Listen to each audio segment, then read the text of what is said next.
review, hopefully, 3 factors. Then we'll get to slant and all that stuff later. Instead 80 or so. So here goes. Let's see if you can actually apply a rational function. It's recording. Yay. Okay. So, say Joe starts the year off by forgetting his homework. For the rest of the semester, he always gets 10s on every assignment. Would you please write a function for his homework average as a function of number of assignments? Assume all assignments are 10 points and sketch the graph. That probably you've never seen before, so it'll require a little bit of thought. You have about 1.5 minutes. Go.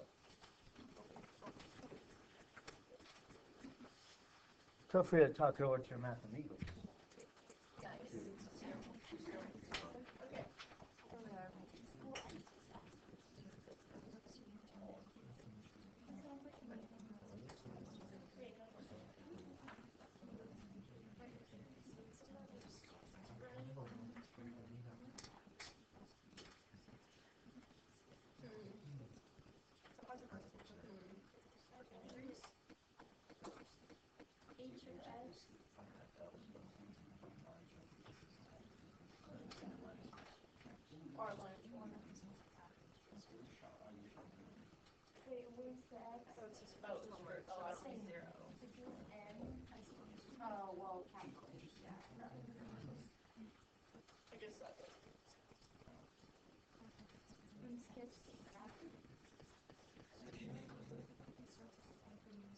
But it has to be divided. It's his average. Divided by.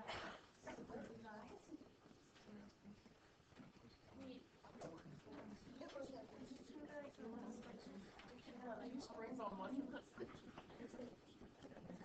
Someone's like, so we just gonna be this, we're gonna have that.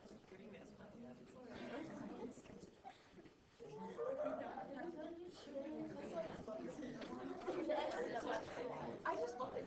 No, it should have this immediately after all the Right. it's like a big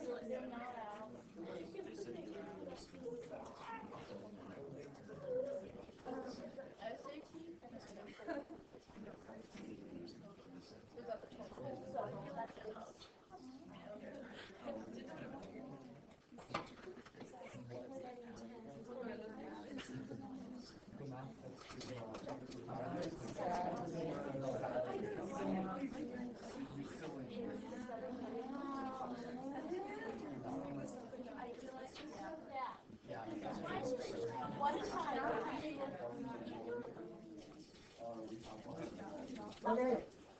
See how you did. How do you calculate your average in any case? You guys are Devlin students. You should be pros at calculating your whatever average. How do you find it? How do you find how many points, what your homework average is right now? Add up how much you've earned and divide by number of points possible. Yeah? Okay, let's start there. Homework average is earned divided by possible. If the problem is overwhelming or you're not sure where to start someplace that's just basic. You can gradually work towards the specific. All right. Now in this case, how many points has Joe earned? There's been X assignments. 10 X minus 1 like that, or 10 X minus 1 like that. I agree. Okay. He's earned 10 points for all but one assignment. All but one assignment is X minus 1, so that makes a lot of sense. What's the bottom? Total points possible. 10X. Okay. And that simplifies nicely down to X minus 1 over X, right? Now that's a rational function. It's a ratio of 2 functions, or ratio of 2 polynomial expressions. Bless you, I guess. The graph has a vertical asymptote at 0. Okay? It has an x-intercept at 1. What about the end behavior? The limit as x goes to infinity, or the number of assignments goes to infinity, this starts to approach 1. In other words, his homework average approaches 100%, right? Because that one assignment, okay, so if you have 2 assignments and you only did one of them, does 10 out of 10, 10 out of 20 hurt you? Well, yeah, when you have 2 assignments, actually, when you have 1 assignment, his average is 0. When he has 2 assignments, his average is 0.5 or 50%. When he has 3 assignments, now he's done 20 out of 30. Now his average is 66.6% or so. When he does 4 assignments, he has 30 out of 40. His average is 75%.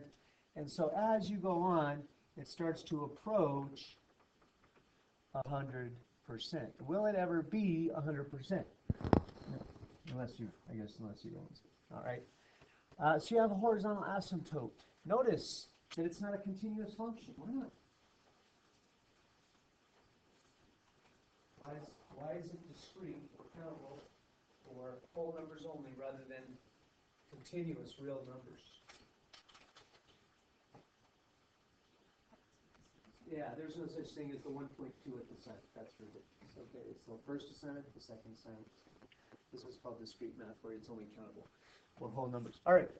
Now then, that said, rational functions, my goal for this was to see that rational functions, this, who gives a rip kind of thing, there actually are applications to this.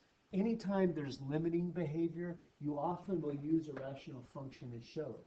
So for example, when I throw a bunch of bunnies out into that field, we know in biology that the field can only support so many, which is called the, okay, there's no biojuices.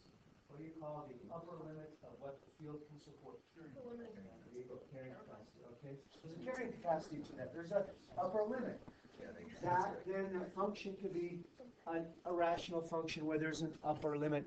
My point is, it feels like this is abstract and worthless, but if you know what you're doing, and you know the nature of this, then you can actually use it in life a lot of ways, if you have your eyes open. All right, so that said, let's get the skills, then we'll talk applications later. But say you have a rational function like this. You're going to graph this now. Hopefully you did this in pre-algebra at the end of the green book, yes? Not pre-calculus, not pre-algebra. Pre-calculus. So let's go there. First factor completely. How would you factor that numerator? X times x squared minus x minus 6, which then would further factor into 2 binomials. What are they? X minus 3 and x plus 2. Wonderful. All right. The denominator also has the greatest common factor of x. Here's my passing script. Who are you? Kira. It's on your desk. All right. And factor the denominator trinomial into x minus 5 and x plus 1. Wonderful, wonderful. Okay. Now that that's factored, if you know what you're looking at, you'll find a lot of stuff. First of all, let's locate any holes. You have a hole anywhere there's a 0 over 0. So we know there's a hole at 0 for x. All right, now that's great, but that's only the x coordinate of the hole. You also need to find the y of the hole. Now the y of the hole comes from saying, all right, as you approach 0, what does this function approach? Now, even as you approach, say, like close to 0, like 0.1, wouldn't these just be knocking each other out every time? So 0.1 over 0.1, 0.01 over 0.01. These guys are a non-issue. The y, or what the y's will approach, will be all about this guy as x goes to 0. So what's the limit as x goes to 0 of the stuff that's left without the hole? If x goes to 0, then what do you get? Top becomes 6 or negative 6. Negative 6. The bottom becomes negative 5, and so the y coordinate of the hole is 0, 6 fifths. So the hole, the x is easy. You just, find the common factor. But the y, you have to remove the factor and say, what's the limit? Or what does the rest of that stuff approach? and that will actually be a number. So 0.6 I'm going to go to 0.6, which is about here, just above 1, and put a hole there. Okay, the graph is going to have a hole at 0.6. Let me put it there before I forget. All right, now continue on. For all other numbers, these guys will just always divide out, so I'm just going to focus on the what's left now. The next thing that might help me graph this is finding x-intercepts. The x-intercepts are where the numerator is 0. So I have x-intercepts at x equal 3 and -2. So I have x-intercepts at 3 and -2. I can put those bad boys there. I have vertical asymptotes where the denominator is 0. So I have vertical asymptotes at x equal 5 and -1. I can put those down. 5. All right. Now, the sign chart, this is actually one of the biggest reasons why I take time to do this lesson. Sign charts are super useful in calculus. So we use them for first derivative test and asymptotes, concavity and inflection points. There's all these different reasons you need a sign chart in calculus.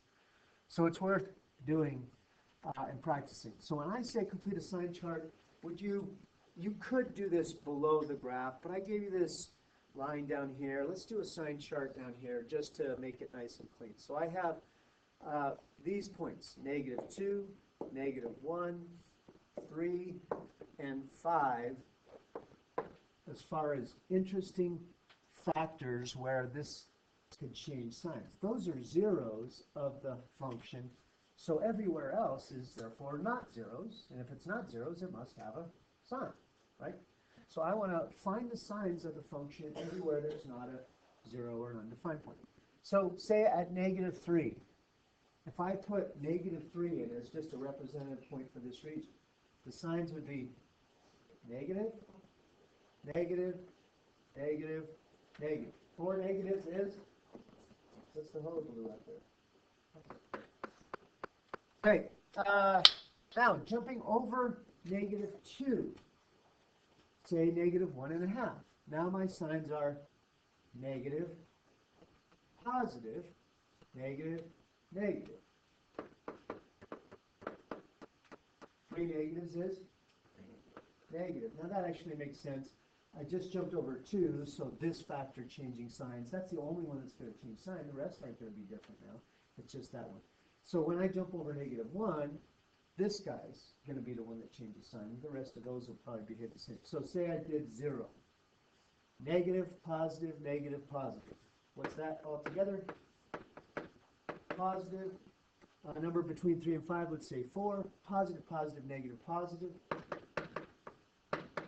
is negative, and 6. Positive, positive, positive, positive is positive. All right.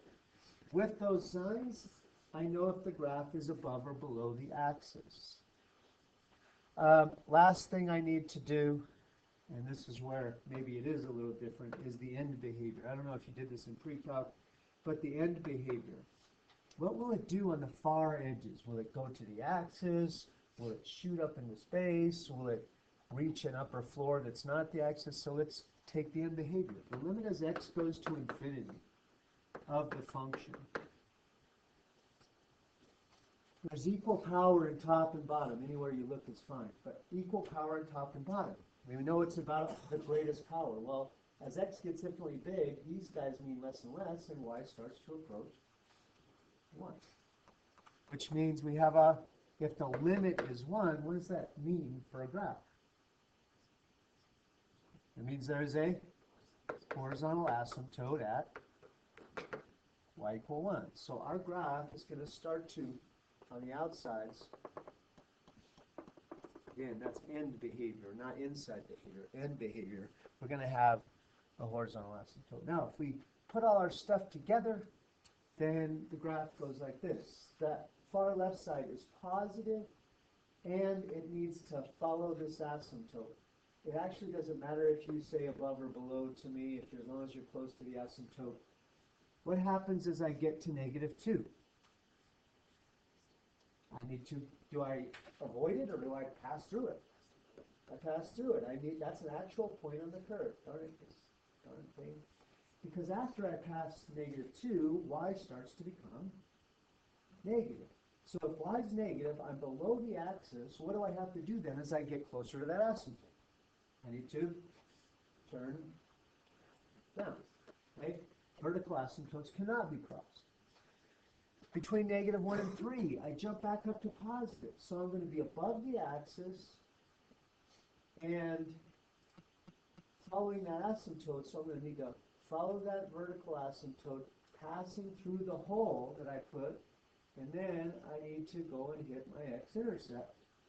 After 3, though, y starts to be negative, so I turn below the axis and follow the asymptote. And last but not least, after 5, I'm positive, and I have 2 asymptotes to follow. So is that like this? Yes or no? Okay, that's a no. Why is that bad? What is the sign supposed to be for all y's above 5? Positive. Positive. Is that positive for all y's above 5? No. Furthermore, it has an x-intercept that I don't have any record of. And so that's a big no. What does it do over there? Well, follow the 2 lines, but keep above the axis. It's this L shape. All right? You get the gist? Prove it. Try that one on your own. Or with your mathematics.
How we doing?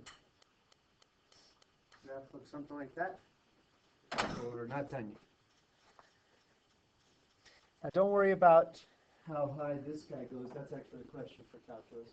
This, my work actually doesn't do what it's supposed to do, which is to say it's supposed to approach that asymptote. So it should dip below the axis to get negative, but then approach the asymptote. Again, don't worry about how low that is. We'll find absolute and relative extrema later. Do you have a gist on that? Do you feel like you could do that successfully? Yes, ma'am. I'm confused how there's an asymptote, but it's still close. This guy? Yeah, that's a good question. Horizontal asymptote, people feel like asymptotes, you never cross them, but that's only vertical asymptotes. Vertical asymptotes indicate where x, or where the function just can't even exist. And so vertical asymptotes, they're never crossed. Horizontal asymptotes, I get this by saying what happens as x goes to infinity. Now, here, I'm not looking at x goes to infinity. This is a finite kind of idea. This idea that what happens as x goes to infinity, that's just in behavior. So this horizontal asymptote, think of it as only applying to the very outside of the graph. Don't sweat anything else. Horizontal asymptotes are crossed. Okay, that's a good question. Yes? So good question. Why is it that shape? I really, because I didn't know what else can I do. I know in this region, I know that between 0 and 2, it's always negative. Has to be negative. Now, in terms of, let's just say, let's figure out what does this do in there? Why is it that shape? Well, let's go just above 0. If I go just above 0, doesn't that mean this is tiny, tiny, tiny? And if it's tiny, tiny, tiny, what do you get when you divide by tiny, tiny, tiny? Big, big, big.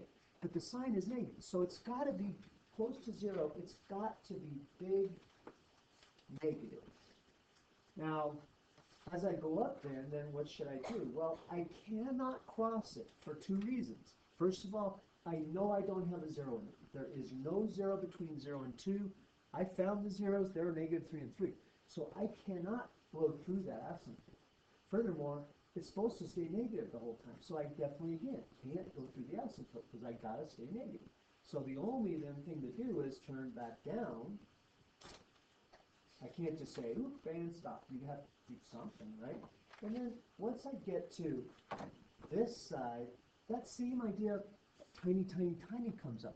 If I drop just below 2, then this guy is tiny, tiny, tiny. If I did like 1.9, this then is like 0.1. It's dividing by small. And so again, as you get close to 2, you'll get dividing by small is huge. So that's why here it's got to get negatively infinitely low.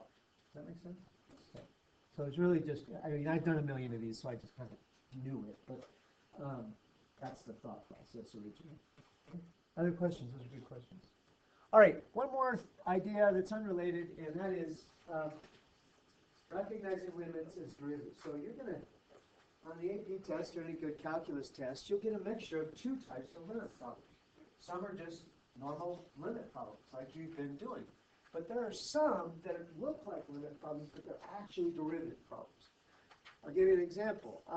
This, obviously, looks like a limit problem, but with a little practice and a lot of doing the definitions of the derivative, you might say, gosh, that looks a little like the derivative at a number, which is the alternate definition. This feels like the limit as x goes to a of f of x minus f of a over x minus a.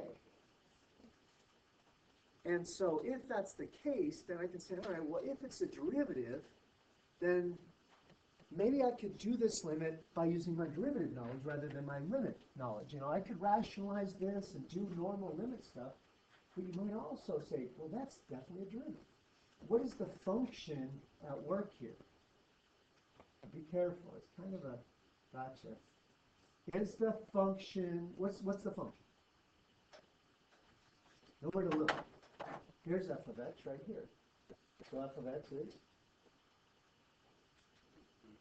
square root 5 plus x. Okay? Now, if that's the function, what's the derivative of the function? What is the derivative of x plus 5 square root? Square root. This is borderline chain rule, which I should have probably not gone. That's okay. You can do it without knowing the chain rule. What's the derivative of, don't even worry about the 5, just what's the derivative of something to the half using the power rule? Half comes down, drop it to negative 1/2, and just for now, take my word for it that x plus 5 stays x plus 5. If you're the inside calculus students, you know as one. Okay, now that's the derivative, or if you like, 1 over 2 root x plus 5 if I did a rewrite step. Do you agree? All right. Now, in this case, however, remember, they're not saying the alternate definition isn't the derivative at any point. It's the derivative at a certain point. What's the slope at some number? What are they trying to find the slope at? What x value do they want the slope at? Tempting to say 5, but it's 0. Yeah. X goes to 0. A must be 0. So they want the derivative at 0, which would mean 1 over 2 root 0 plus 5. So our answer is 1 over 2 root of 5. Okay? Now that is, by the way, exactly what you did if you did this algebraically. The algebraic method of doing this would be to rationalize all that stuff, remember? And if you did that, you would get exactly that answer. But it's a lot easier if you see it in the definition of the derivative. Okay? All right. So then, would you try these? Yeah, okay, these problems. So my goal here is this then, that you don't think of this as a limit. You say, oh, this is the derivative of, rather than say that in words, get fancy calculus on it. Say that's the derivative of what function? Sine of x. What definition are they using here? The symmetric, yeah, the x plus h, x minus h from both sides approach. After you recognize that, then it's not really a limit problem at all. It's a derivative problem. What's the derivative of sine? Cosine. That's your answer. Okay, so that's the goal. Say, oh, this is a derivative problem. What's the function? What's the derivative? Is it at a certain number? Try those remaining 3 problems.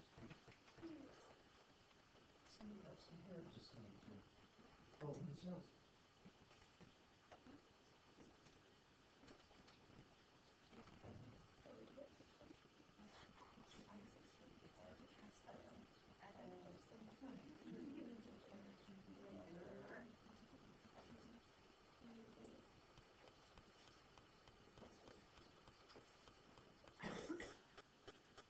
Last problem was on the DC exam last week. See how you guys do.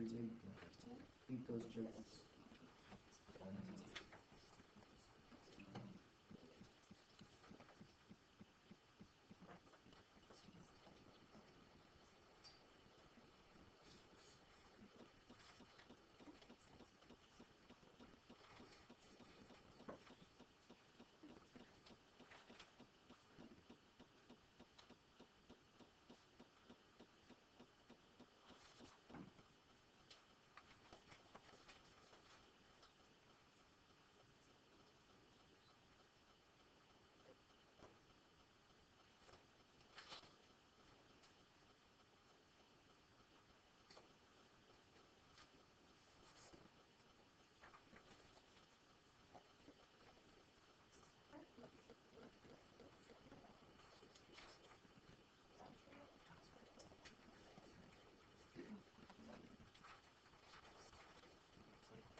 Ready? Okay. So that first one, or second one actually, rather. What's it's a derivative of what? Natural log of x at what? At a point or at any x? At x equals 3. What is the derivative of natural log? 1 over x. At 3 is 1 over 3. Now again, just showing you good work here. I understand you can probably take the derivative and put 3 in at the same time. I expect this step. Often on an AP test they grade for finds the general derivative, then puts in 3 separately. You will lose points if you combine those or dump that step and do those both mentally. Please show both up. Okay, last, C rather. What is it looking at here? I see h's and I feel like first derivative, right? So limit as h goes to 0 of f of x plus h minus f of x over h. What's the function? Okay, the derivative looks like it's, so is x negative 1 always, or is that the point at which they want the derivative? It feels like it's the derivative of e to the x at negative. Yeah, okay. They don't want their, seems like rather than find the derivative at any x, they want the derivative specifically at negative 1. What is the derivative of e to the x? E to the x, oops, I'm getting ahead of myself. E to the x, and at negative 1 is 1 over e, or e to the negative 1, okay? All right, last but not least. The derivative at 1 is given by which of these? These are great AP questions. Is it one of them or a couple of them? What did you say to part 1? Yes or no? Hey, many people on BC said yes, and the answer is no. F of x plus h minus f of x, and that is not what it's supposed to be. That should be f of x. And so that goes to knowing the definitions big time. This is not the proper derivative. That's not it. Okay? What about this? This feels like the alternate definition because it's not h-ish, it's x-ish. So does that kind of fit the bill of f of x minus f of a over x minus a? Yeah, that's a yes. All right, then the last one. This guy, this is just a mess. It's just a one. Okay, first of all, if it's h, it's about h.